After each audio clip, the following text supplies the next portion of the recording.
ভর্তা প্রিয় বাঙালি আমরা। গরম গরম ধোয়া ওঠা ভাতের সাথে এক প্লেট ভর্তা দিয়ে ভাত তো অনায়াসেই খেয়ে ফেলা যায়। আর যদি সেটা হয় একটা হেলদি ভর্তা তাহলে তো কথাই নেই। তো চলেন আমার হাজবেন্ডের একটা প্রিয় ভর্তা যেটা আমি প্রায় করে থাকি সেটাই আপনাদের সাথে শেয়ার করি। 2022 সালে ভোলাতে গিয়েছিলাম হাজবেন্ডের বাসায়। তো ওর বাসার হেল্পিং হ্যান্ড রিনা আপা ওদেরকে নাকি কি একটা ভর্তা খাইয়েছে, সেটা নাকি অনেক মজা। তো আমি যাওয়ার পরে আপাকে বললো রসুনের ভর্তাটা করতে। তো খেয়ে দেখলাম আসলেই রিনা আপার হাতের ভর্তাটা অনেক মজা। তো সেই থেকে আমি ও খুলনায় এলে ওকে এই ভর্তাটা করে খাওয়ানোর ট্রাই করি। তো এখানে আমি বড় যে রসুনগুলো আছে সেই কোয়াগুলো থেকে খোসা ছাড়িয়ে সুন্দর করে ধুয়ে নিয়েছি, সাথে দিয়েছি একটি মাঝারি সাইজের পেঁয়াজ। এই সময় কাঁচা ঝালও আপনারা দিতে পারেন, বাট আমি স্কিপ করেছি যেহেতু আমার বাসার সবাই ঝাল একটু কম খায়, তাই আমি এখানে ঝালটা একটু পরিমাণে কম দিয়েছি। বাট ঝাল বেশি না হলে ভর্তা কিন্তু টেস্ট আসে না আমার মতে আর কি। তো এখানে আমি সামান্য লবণ আর একটু হলুদ দিয়ে রসুন আর পেঁয়াজটা হালকা তেলে একটু টেলে নিচ্ছি। আর এখানে আমি সরিষার তেলটা ইউজ করেছি। তো ভাজার মাঝপথে আমি এখানে 2 টুকরা শুকনো ঝাল দিয়েছি।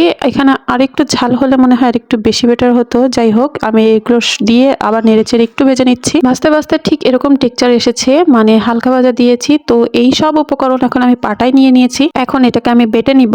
আর এখানে কোনো রকম পানি ইউজ করা লাগবে না, কারণ ভাজার পরে রসুনটা অলরেডি নরম হয়ে গেছে আর পেঁয়াজ থেকেও একটু পানি ছাড়বে। সো এটা একটু মাখো মাখো হবে, এই অবস্থায় বেটে নিব আমি। তো বেটে নেওয়ার পর টেক্সচারটা ঠিক এরকম হয়েছে। এই পর্যায়ে লবণটা আরেকটু চেক করে নিবেন, যদি মনে হয় আরেকটু দেওয়া লাগবে তো দিয়ে নিবেন। আমার কিন্তু ভর্তাটা মাখানো শেষ। সবাই জানি আমরা রসুন খুবই উপকারী শরীরের জন্য, রসুনের অনেক গুণাবলী রয়েছে। আমার হাজবেন্ড তো মুরগির গোশের ঝোলের ভিতরে আস্ত 2 টুকরো রসুন দিয়ে দিতে বলে, কারণ ওর এটা খেতে খুবই ভালো লাগে। হাজবেন্ডের সাথে সাথে এখন এই ভর্তাটা আমারও অনেক পছন্দ হয়ে গেছে। সকালে গরম গরম ভাত কিংবা খিচুড়ির সাথে ভর্তাটা আমি প্রায় করে থাকি। তো গরম গরম ধোয়া ওঠা এক প্লেট ভাতের সাথে এই ভর্তাটা খেতে কি যে মজা, বাসায় একবার হলেও অন্তত ট্রাই করে দেখবেন। আশা করছি অবশ্যই আপনাদের ভালো লাগবে। তো এখান থেকে বিদায় নিচ্ছি, দেখা হবে নতুন কোনো ভিডিও নিয়ে। সবাই ভালো থাকবেন, আল্লাহ হাফেজ।